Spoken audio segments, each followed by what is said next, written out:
Hello, Sanbonani. Welcome to our first episode of ANC Youth League Visionary Vibes. My name is Tholithembelihle, and this is a platform by young people for young people of Ekurhuleni, where we'll discuss a number of issues which are youth-related, looking at issues such as arts, sports, the creative industries, and we promise not to bore you.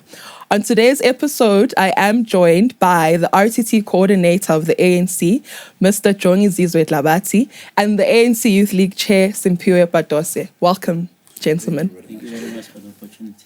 Thank you so much. As we're all aware, it is Youth Month, so I will direct my first question to the ANC Youth League chairperson. Chair, mina ngikwazi umfundisi. So I'm quite shocked to see you as the leader of the ANC Youth League, and I know people are multifaceted, and of course we shouldn't limit you to one area of your life. But my question to you would be, what was that one defining moment as your younger self, Patose, that made you think that you want to be an activist and join the political space? Thank you very much. Firstly, maybe I will greet the viewers at home, and as you have already introduced myself, I'm Simphiwe Patose, who joined or cut his political teeth in the early ages of 13 years in COSASA. I remember when I joined COSASA, I was in Publane and I was writing an exam of maths. Hey, that paper, difficult. They saw kids in there and they asked a fellow student, they said, what is happening? They said, no, COSAS is coming to take us out. And I said, oh, God can hear my prayers. His paper. So I was the first one, not being a member of COSAS, not knowing what kind of learners are they taking out or whatever, but I was the one who first closed his paper and said, no, ma'am, we're no longer writing COSASs. And that's what sparked my activism. At first, it was something that I just enjoyed seeing, but immediately when I just started interacting with COSAS activities, that's when I realized, this is more than what inspires me, that this is about being a servant of the people. And as someone who has been called into serving the people, I then felt, I need to be part of this organization so that the change that I want to see, I can be part of making that change. So that's what also led me to be where I am today. Yeah. Thank you so much, Chair. I think you highlight a very important matter, the importance of active citizenship. So, of course, we encourage young people of this particular region to ensure that they become active citizens. Now, MMC, just a question to you. Do you have a particular defining moment in your upbringing that sparked the idea that you want to be a lifelong activist? Or was it a coincidence? How would you describe how you became an activist of the ANC? Yeah, unlike Ian, who didn't want to write. Well, personally, probably because of the age, I think one was exposed to the conditions of what was happening in the country at the time. In terms of some of the segregation laws against, black people, but also the hardship, as well as some of the struggles that were taking place in the campaigns that were being waged at the time prior to the Technicas. And with that exposure, one automatically got drawn into the hardship that has been faced by the black majority, against an undemocratic government, of course, of the minority taking the decisions over the majority. And, would say, comrades, gathering, chanting, issues of targets. So we'll rally behind. And in between, senior committee stop, communicate to everyone who is there why we are gathering, pushing back, the apartheid system. And more so towards the 90s, where the struggle was really intensified, because there was now a sense that there's a pushback, against the apartheid government. So one was really young, but the environment on its own automatically, drew us into the fact that there is a struggle in the country. And I guess that's where it started, justness. All right. I think that's an important thing to raise because we do live in a society where perhaps young people of this particular country aren't as active because they don't feel that maybe they're going through a particular struggle, as you had spoken to MMC. However, this doesn't take away the fact that there are certain challenges that they're facing currently. And as the regional chairperson of the ANC Youth League, you have this big responsibility of rallying young people behind a coherent historical project. Now, how difficult has that been? Taking into cognizance that young people are not actively taking part in democratic processes. We saw recently with the national elections that the number of young people that actually showed up to vote was not at the level that we'd like it to be. So how difficult has that task been for you? Yeah, it is very difficult, one, to lead to young people, or especially the current generation that we are leading as the ANC Youth League, because they have lost hope. They've lost hope in the very same organization that we are leading, which is the African National Congress. Because if you can check, in the previous years, the organization was more vested in changing the lives of the older generation, but not directly speaking to what a younger generation or the young person who's seated at Toboza will need the African National Congress to speak.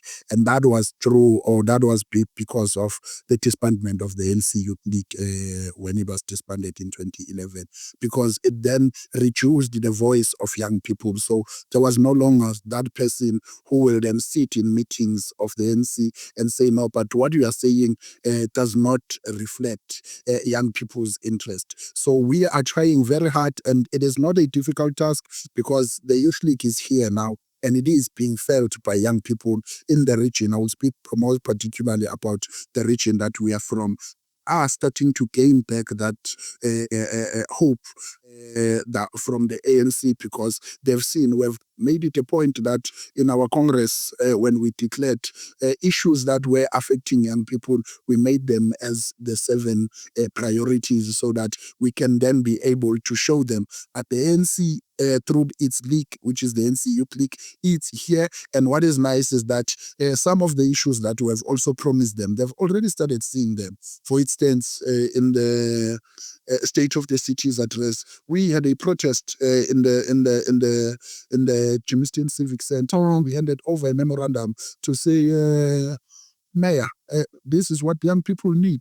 The mayor responded in his State of the City address. The MMC of Finance likely is here, has also responded also in putting budget where we had raised those issues that were affecting young people. So there is indeed a light in the direction that we are taking, and that on its own is bringing back that hope from or that hope to the youth that no, indeed, their concerns are now being met by the government, and they will then be able to rally for it. It won't be as difficult as it was in the past, requesting them to vote for the ANC, because now we will have a good story to tell that has touched their lives directly. So, Thank you, Chair. I like how you link the issue of the organization and governance, and of course the demands that you have tried to further with the current administration. We'll come back to that.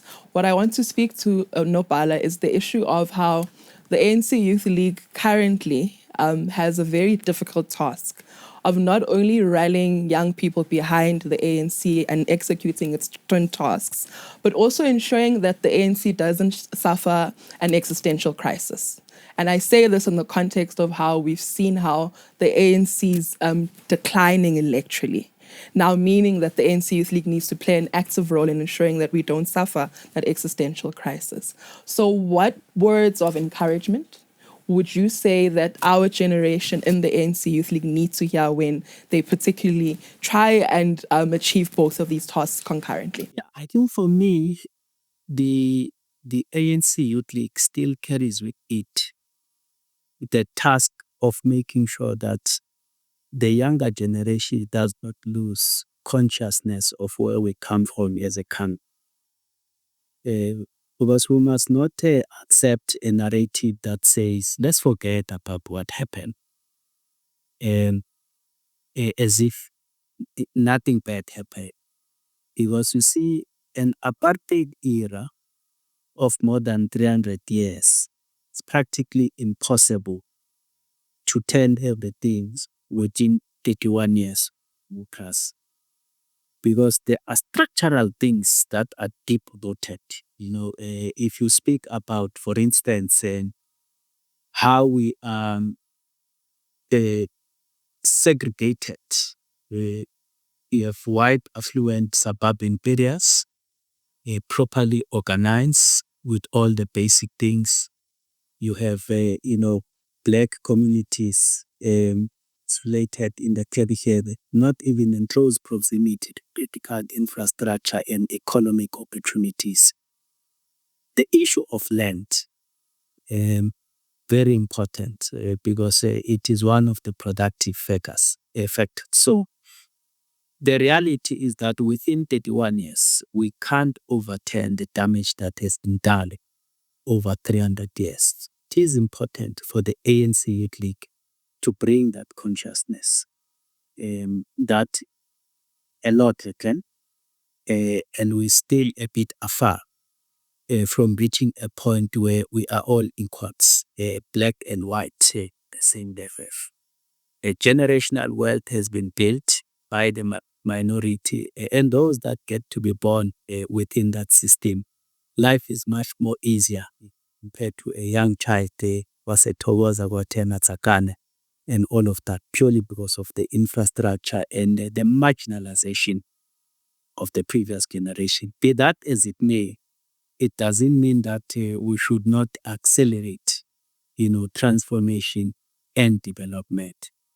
I think it is after 3 years that we can be compared to say to what extent have we posed again on the blacks as on.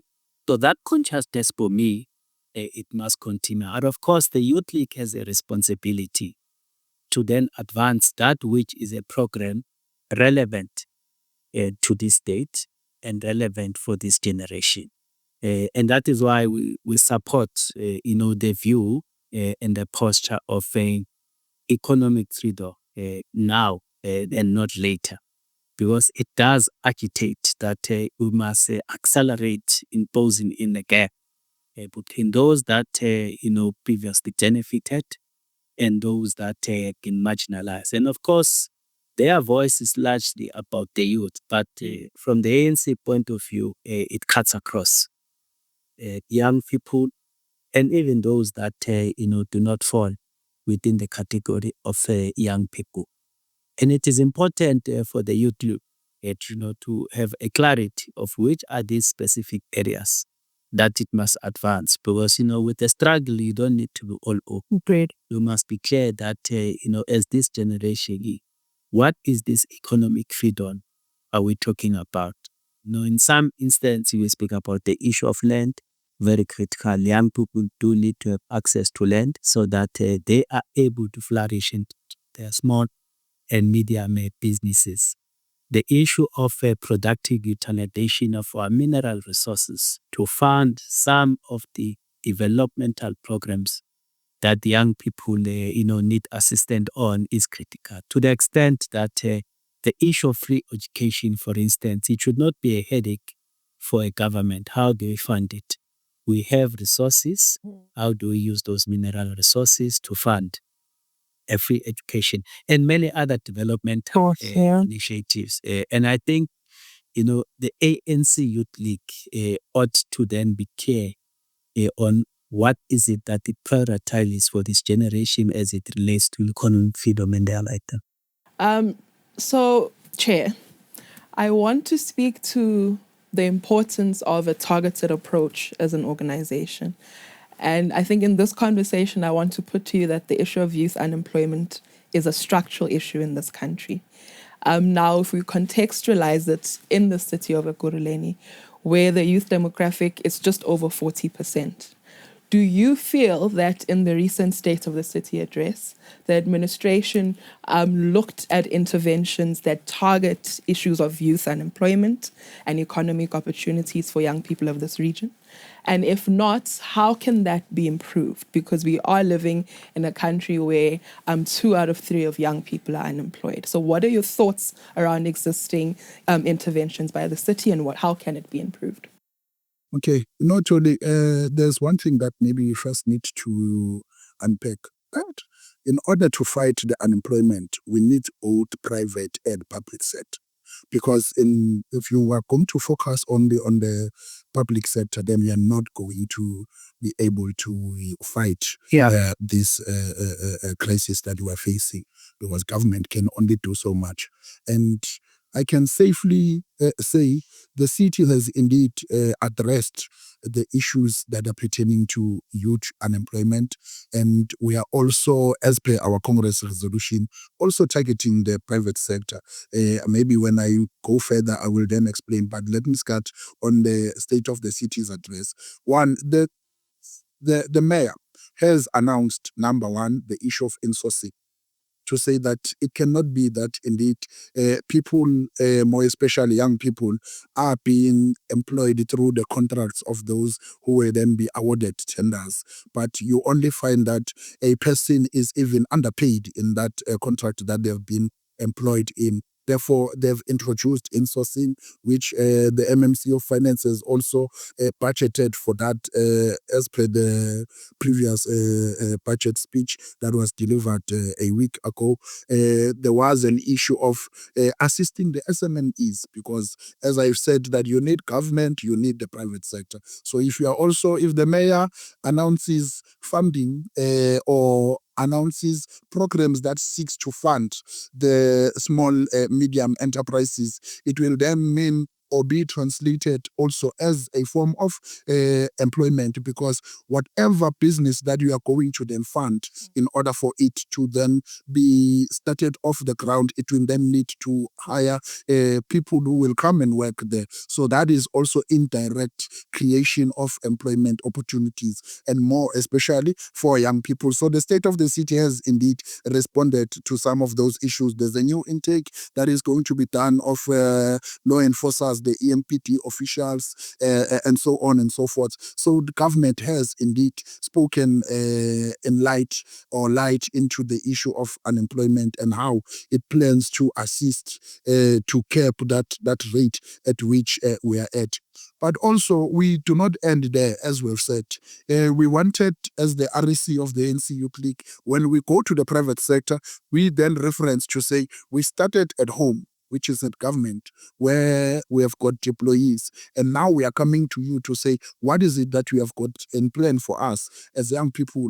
We have met with the leadership of ANCYL, the Airport Company South Africa, where we wanted to march for them. We were going to bring about 20,000 young people who are unemployed on a weekday, so that they can see that the unemployment rate is so high. But they said, no, come, let's have a discussion around the table. What are the issues? We brought those issues.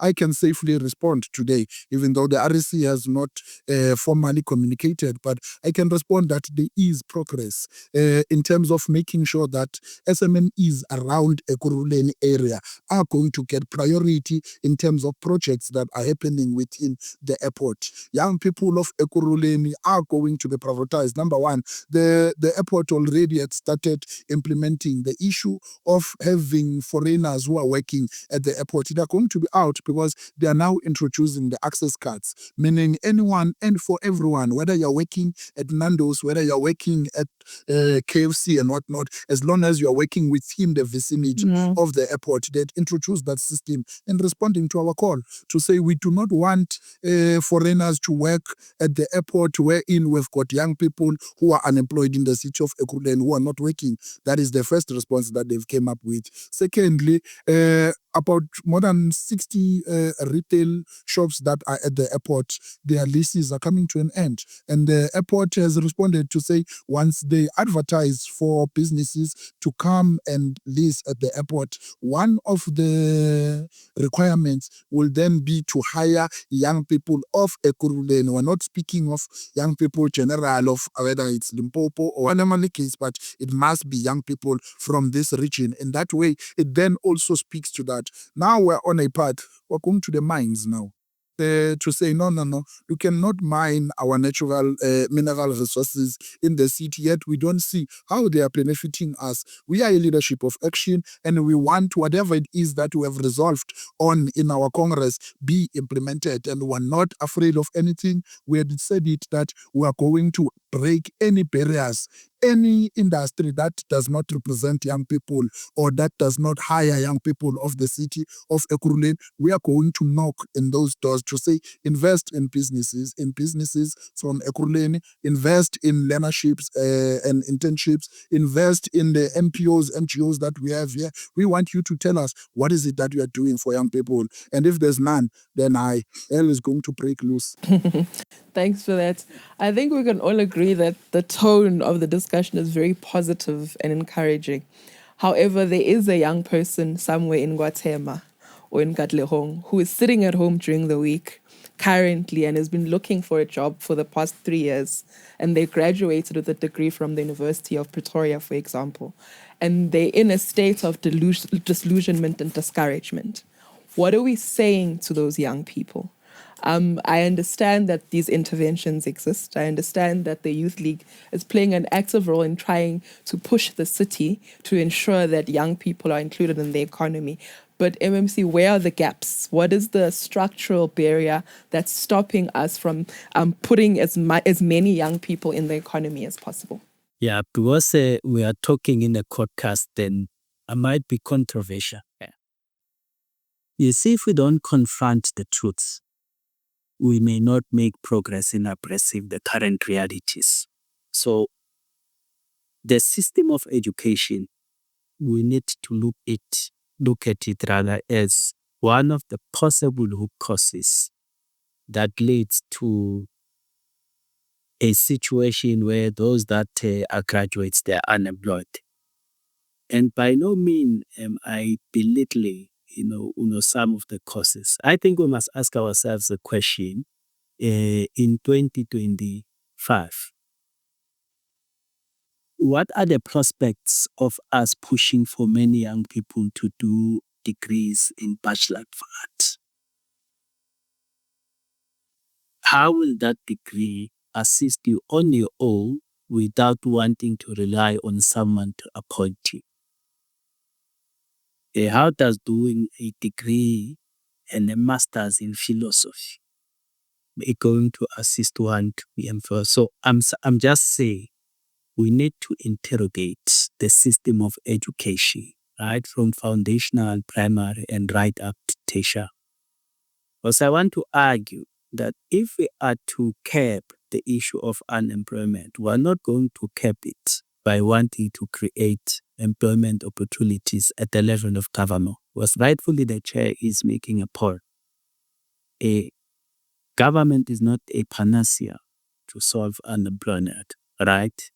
The system of education must produce a Jongizizwe who will have technical skills.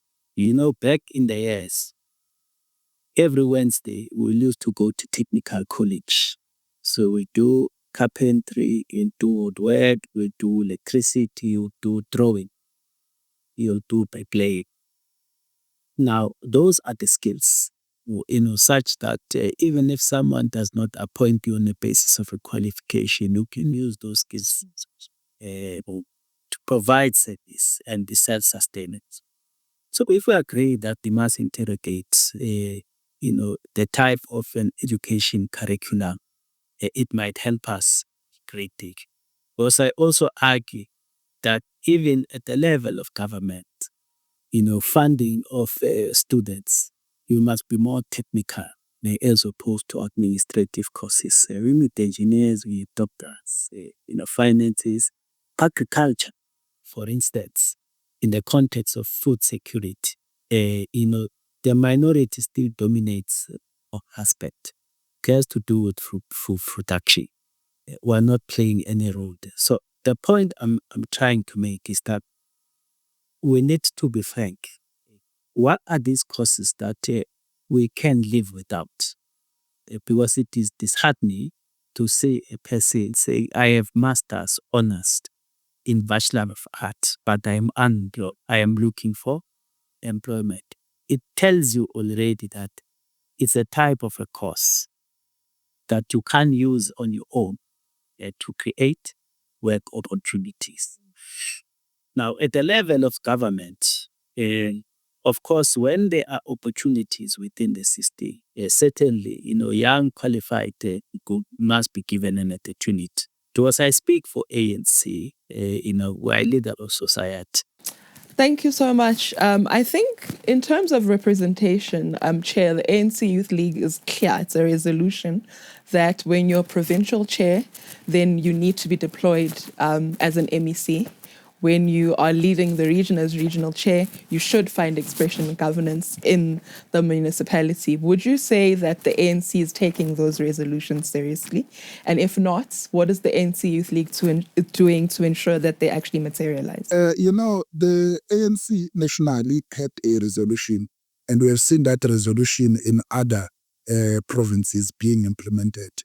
We come to Gauteng, it's not yet implemented. The provincial chair is an MPL, is not appointed in the executive. You go to Ekurhuleni, I'm the chair. That's why I said it's a bit controversial because we're not used to speaking for ourselves. Yeah. But I will speak for the resolution of the organization. The chair has not yet been deployed in government, also even in the mayoral committee. There's still that gap that still needs to be fixed by the leadership of the ANC. And I can safely say at the pace at which the ANC is pushing this, it doesn't show the willingness, both provincially and regionally, because if we come from big congresses, both provincial and regional in December, and we're in June now, and there's not been any plan that has been seen, it is really worrying. I can tell you, if it was a women's league that was making this call, the ANC was going to rush because by us all mama, but phone. So I think maybe at some point we need to have a discussion both provincially and regional. Youth month now, if you appeal and ask to what should we do? We see, I think I can be ready to be MMC Finance, MMC. Already, and there you have it. Thank you so much to our guests for joining us for today's episode. It was our first episode. As indicated, we will have these episodes on a weekly basis. We do promise that we won't always have these serious, insightful conversations, but we'll also cover other aspects such as sports, creative. So please tune in next week, same time, same place. Thank you so much.